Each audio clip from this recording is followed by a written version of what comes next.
Okay, so we just, created perhaps our very first Windows application, graphical user interface, I suppose would be another way to call this too. It's got a really crappy name of forms. However, with very minimal effort, we've got something that can minimize, we got something that can maximize, and we got something that can actually go away. Now, what we want to do, and this is what the purpose of questions I would say 6, 7, and 8 are on the top of page 53, is we ultimately want to create this form right there. And so you'll notice we got a couple of controls. We got some text boxes, we got some labels, we have some buttons. We also have the idea of display only buttons. And we also have the idea of, I can't remember what it's called now in the book, but access keys, I think it's what it's called. So if someone pushes like C or X or S, we can control navigation there. And we're also going to make sure that when this thing goes tabbing through, it's going to go here to here to here. So there's a bunch of stuff we're going to do, and we aren't going to type a lick of code for any of this, unless you include changing labels and stuff around. So let's go ahead and get started. And the first step we're going to do is it says use the techniques on 2.4 to add controls to the form so they have about the same sizes and widths as the locations on 2.5. This basically is 2.5, by the way, right? Let's just make sure about that. Yeah, that's basically 2.5.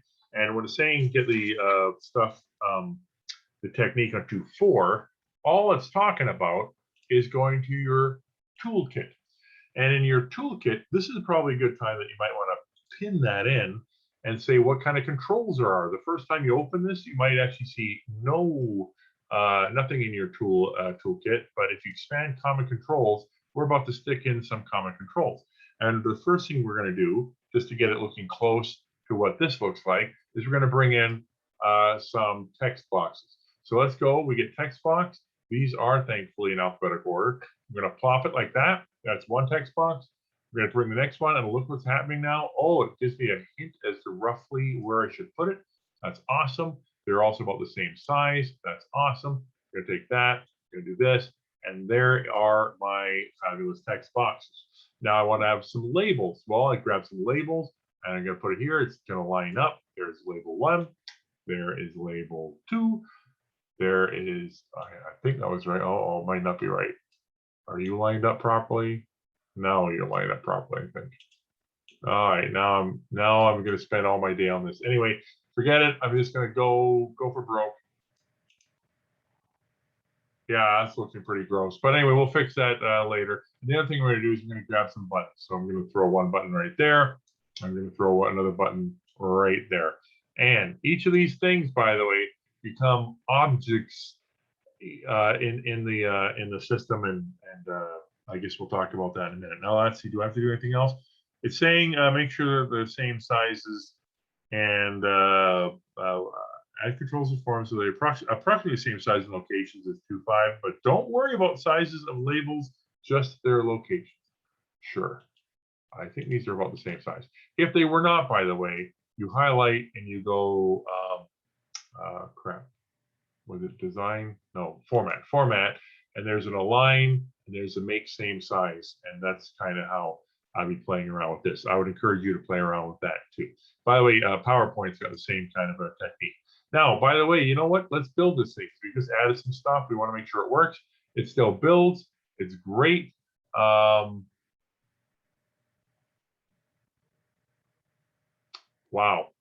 I'm not sure. I'm just going to say, you know what? I don't want to do anything yet because we're really still pretty primitive. Okay, so now the next thing it says, so that, I think that was it for number 6. Number 7, select groups of controls and use buttons in the layout toolbar to size and align the control. So here's what I'm going to bring this in like that. I'm going to do this, and if I go, I don't know, if I do that, and then I go whoop, and then I say format, make same size, width, right? So it brought it back. You know what? This is definitely go mess around with that. I'm not going to spend a lot of time on this. So because I want to get to this other deal, which is the properties. Because number 8 says use the properties window to set the properties for the form and its controls so it looks like this form. All right, now this is where all the cool stuff comes in, and it talks about basically going to figure 2.8. Okay, so talk about going to figure 2.8. I'm going to go to figure 2.8. And actually, I wonder if the slides probably are, yeah.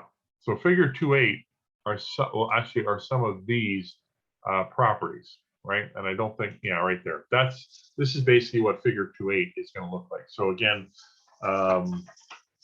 feel free to look in your book, or they're actually in the slides in this case, 21. All right, so first thing we're gonna do, let's do the easy ones. Let's go ahead and change what the labels texts are. We know what the text should be. It should be, oh, see, no, we don't anymore because I just scrolled off that. So let's go back up to here. Yeah, so it should be subtotal, discount percent, discount amount, and total. So how do you do that? Well, you basically, what I would do, can't remember what the book's doing, but what I would do is I'd click on the object, right click, and it's almost always a properties option. You click on the properties, it shows up right there. Here's my properties. And the properties for label, I'm looking at the text. So I change the text to subtotal, and I just hit enter, you can see it's reflected up here as subtotal. And then down here, I'm going to be cheap and just go disc percent, just so I can get that done. And then I'm going to keep moving. I didn't even have to hit enter. It automatically does it. Disc amount, and then, oops, and then total. All right, so that's total. Good deal. And now these buttons, I think one was called calculate. Calculate. That's not how you spell calculate, so I'm just going to go calc. And then this one here would be exit. Now that's some pretty minor changes. All right, and already my form is starting to look closer to what it actually is. Now, the other thing is that if we look at this image, you might not be able to see it as easily, but the only field you should be able to enter in is the subtotal. Everything else are display only. So what do we do about that? Well, if you click on our display only field, you'll see that there's a couple down here. Read a couple properties, not a couple, there's a couple properties. Read only, I can set that to true. At this point now, watch what happens. It's grayed out. It becomes a display field. Click on this. And by the way, I'm going to leak it out now that you can do more than one at once. If you hold your control key down, those are both also going to be read only equaling true, what I would call the display field. All right. But we got another kind of problem with this. If I run this, all right, here it is. I'm going to run it. And I start to tab. Notice that my tab is tabbing into those display only fields. That's gross. Let's fix that. So if I click over here, I can say that I don't want the tab to stop. Oops, I don't want the tab to stop on that field. And again, I'm just going to do it multiple now. I don't want the tab to stop on those fields. So now when I run this dude, scrolling them up, the tab is now going to go from subtotal down to calculate, over to exit, back up to subtotal. That's definitely a feature that we're going to want to put in this. All right, the other thing is to put in those access keys. So let's get rid of that and go and look at access keys. This one, trying to remember where that was actually in the book. I think it wasn't that, yeah. Access keys shows up on page 47 of the book. But basically what all I'll tell you is that you control that through the labels. So subtotal, watch what happens. I'm going to put a little ampersand in front of the S. And once I do that and I move off, you'll notice that S has got an underscore or underline underneath S. I'm going to go to calc. We're going to do the same thing here with calc. There's an underline in front of C. And exit, this should be really cool. I don't want E. You typically want X. So I'm going to go underscore. And now those guys have their access keys. Now I notice it doesn't show up right away here, but why are you not showing up? Access C. Okay. Oh, see now it's showing up. So anyway, but you can kind of see that this is kind of happening. Now bear in mind, oops, the functionality here is still not baked in. We're going to be putting that in soon. But now we got ourselves a form that's pretty darn close to figure what we get 2-8. Now I've actually already done number 9, which is to basically hit F5. I didn't hit F5, I hit that button, but I basically clicked on it to run and build the project, and it should look like 2-3. And boy, it sure looks close. Sure looks close to 2-3. All right, good deal.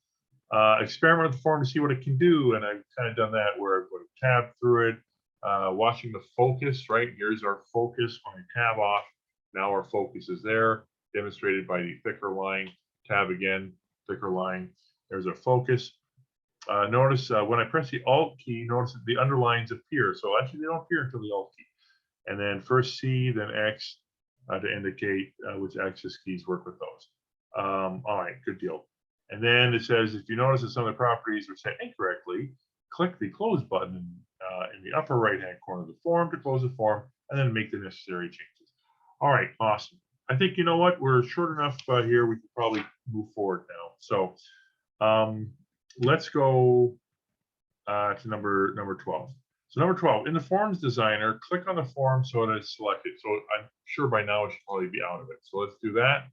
And here we're going to, in the form, what did you say? In the Form Designer, so it's this thing, I think. We're going to click on this so that this, oops, is now selected. All right. And you can see it is selected because the text for this form is here. Now, for beginner programmers, by the way, especially using this style of programming, one thing that might start to unnerve you a little bit is that the properties here will change depending on what you're actually clicking on. When I click on this, object, notice that the properties shift to become all the properties that are available for a text box. When I click on a label, the properties shift to say these are the properties for a label. A button, these are the properties for a button. When I click on the form, these are the properties for a form. All right. We pretty well got our properties up, so I don't have to worry about that. Let's see, 13, click on the Categorize button at the top of the property windows to display the properties by categories. All right, so what is that? That's alphabetical. It is already categorized. If you know what you're looking for, of course, there's alphabetical. If you don't know what you're looking for, there's categorized. Okay, and we can look at some of these. And notice, by the way, they have the ability to expand and collapse and all that kind of jazz too. There's a lot of neat stuff you can do with your properties, which we'll be experimenting with as we go through the course. It says review the properties in the appearance, behavior, layout, and window style categories. So appearance, obviously background color, we put an image, background, I'm not sure what that is, cursor. And then what was the other ones that we're supposed to look out? Layout, auto scale, some interesting ideas there that we'll be encountering later in the course. Window style, I bet, yeah, it's control box. Is there a help button? So there's a lot of really cool things here. I'd encourage you to sort of mess around with it. Notice, by the way, icon. This is where you can basically have it so that when you minimize it, you get a cool icon. In the window style category, change the settings of the maximize box. So in the window style category, change the setting in the maximize box. In the window style category, I do not see. There it is, maximize box, right? And minimize to false. So what we're doing now is we're saying we don't want anyone to muck around with this application. If I run it right now, remember we actually had the ability to minimize and to maximize, and now what we're doing is we're basically turning that off. So window style, maximize. I'm going to say no, thank you. I don't want you to be able to maximize this. Minimize, no, thank you. I don't want you to be able to minimize this. Now watch what happens when I run it. When I run it, those buttons are no longer there, and I only have the ability to basically exit. Oh, sorry. Well, they're not here in the design, but they're also not here in the application. Okay, so there's that. Cool. Now it does say that I can undo some of these. So, you know, Control Z is your universal undo. So I can undo some of those if I wish. That's what it says there. Number 15, click on the text box and review the appearance, behavior, and layout for that control. And I will do that just because it's fun. So here's the appearance. Again, background colors, borders, very nice. I-beam right? That's that straight line that shows up. We can in theory alter that and make that something else. That's kind of neat. We can do some of that kind of stuff if you wanted to. Okay, what is it? What else am I looking at? Appearance, behavior, layout. So behavior, we kind of did that a little bit when we started playing around with whether it's read only or not, and the tab order. The layout is anchoring and docking. I'll save that discussion for another time. And that's it. So, okay, we can screw out that, but feel free to do that on your own. Select all 4 of the labels and then click on the plus sign before the font property. So let's do that. All 4 of the labels. Select a plus sign on the font property, which is right there. Now, there's our font. Okay. And what do we do now? So, and change the font to bold, basically make it bold. So right now it's not bold, it's false. We're going to change it so that it is true. So now that is actually going to be bolded. And it's kind of telling us this kind of stuff up there too. All right. And then undo the change. Well, let's first of all, let's run it and see the excitement here. So here I'm going to run it. And what happens when I go DDD? Look, they're bold. That's kind of the cool part there. All right. I would rather, honestly, they just get us to do this like for real rather than make us do it and then undo it. All right, we're almost done because we're on 17, 18, and then the other guys are closing it out. So it says we got to name our form file. You know what? Actually, no, we're not going to do that. I'm going to break here. This is going to be in part 2. Part 3 will just be basically changing the name of some of the files in the Solution Explorer and then closing the thing out. So with that said, let's just stop the recording now.